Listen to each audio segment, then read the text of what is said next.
Product നമ്മൾ ജനങ്ങളിലേക്ക് എത്തിക്കുമ്പോൾ അതിനകത്ത് ഏറ്റവും കൂടുതലായിട്ട് കാണുന്ന വേണ്ട കാര്യം എന്ന് വെച്ചാൽ പ്രോഡക്റ്റിന്റെ ക്വാളിറ്റിയാണ്. ആ ക്വാളിറ്റി ഇന്നേ വരെ നല്ല രീതിയിൽ കണ്ടിന്യൂ ചെയ്ത് പോകാനായിട്ട്, ആ ക്വാളിറ്റി കീപ്പ് ചെയ്യാനായിട്ട് നമുക്ക് കഴിഞ്ഞിട്ടുണ്ട്.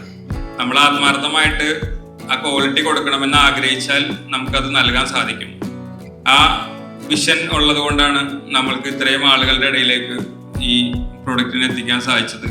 പിന്നെ നമ്മുടെ സർവീസ് ചെയ്യുന്നതിനായിട്ട് നമുക്ക് കഴിഞ്ഞ നമ്മുടെ മീറ്റിംഗ് കൂടിയ സമയത്ത് 14 ടെക്നീഷ്യൻസ് ആണ് നമ്മുടെ ഒപ്പം ഉണ്ടായിരുന്നത്.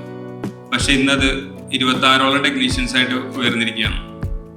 അപ്പോൾ മെട്രിക് സ്റ്റോർ ലക്ഷ്യം വയ്ക്കുന്നത് കസ്റ്റമർക്ക് നല്ല പ്രൊഡക്റ്റ് കൊടുക്കുക, അവർക്ക് കൃത്യമായ സർവീസുകൾ നൽകാൻ കഴിയുക, അത് ഏറ്റവും ഫാസ്റ്റായിട്ട് നൽകാൻ കഴിയുക എന്നുള്ളതാണ്. 2 മോഡൽ ഹൈ പ്രഷർ വാഷറിൽ നിന്ന് തുടങ്ങി ശേഷം അത് തന്നെ നിരവധി മോഡലുകളും മറ്റ് പ്രോഡക്റ്റുകളും ഈ ചുരുങ്ങിയ കാലയളവിൽ നമുക്ക് ഡെവലപ്പ് ചെയ്യാൻ സാധിച്ചിട്ടുണ്ട്. മാത്രമല്ല ഇന്ന് നമ്മൾ മാർക്കറ്റിൽ ഡീലേഴ്സ് അവഗണിക്കാൻ പറ്റാത്ത ഒരു ബ്രാൻഡായിട്ട് മാറിയിട്ടുമുണ്ട്. നമ്മുടെ സെയിലിൻ്റെ ഗ്രോത്ത് കഴിഞ്ഞ തവണ നിങ്ങൾ ഉദ്ദേശിച്ചാലും ഞങ്ങൾ ഉദ്ദേശിച്ചതിലും മുകളിലായിരുന്നു. അത് ഒരു പ്രധാന ഒരു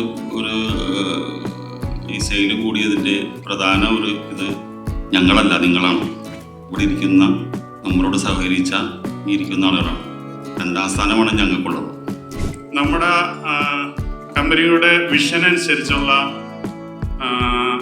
പ്രവർത്തനങ്ങളിൽ ഓരോ സ്റ്റാഫും, അതായത് സെയിൽസും സർവീസും അക്കൗണ്ട്സും എല്ലാ ഡിപ്പാർട്ട്മെൻറ്റും, ഞാൻ പറയാൻ വിട്ടുപോയ ഡിപ്പാർട്ട്മെൻറ്റിൽ എന്തെങ്കിലും ഉണ്ടെങ്കിൽ അവരും ഉൾപ്പെടെ എല്ലാവരും ഒരേ രീതിയിൽ പ്രവർത്തിച്ചുകൊണ്ടാണ് നമുക്ക് ഈ അച്ചീവ്മെൻറ്റിൽ എത്താൻ കഴിഞ്ഞത്.